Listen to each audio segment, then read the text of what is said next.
Part 1-এর পর এবার আসি আমাদের আসল কাজের জায়গায়, মানে খাওয়া দাওয়া।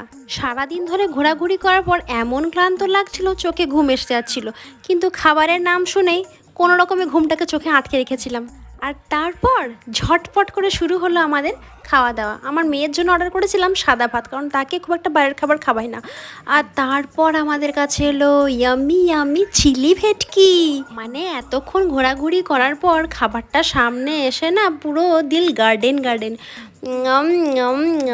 এত সুন্দর খেতে হয়েছিল না, কি বলবো তোমাদের।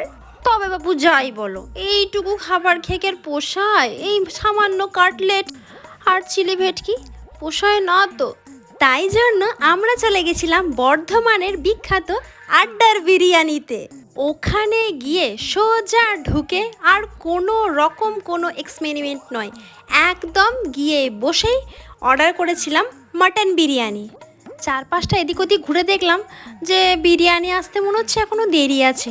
তাই জন্য আমি আর আমার বোন একটু গল্প করছিলাম, আর ওই ফাঁকে আমি একটু স্যালাডগুলোকে চিবিয়ে চিবিয়ে দেখছিলাম যে কীরকম কি খেতে আর না খেতে। অপেক্ষা তো করতেই হবে। আর বলতে বলতে হাজির হয়ে গেছে আমাদের মটন বিরিয়ানি।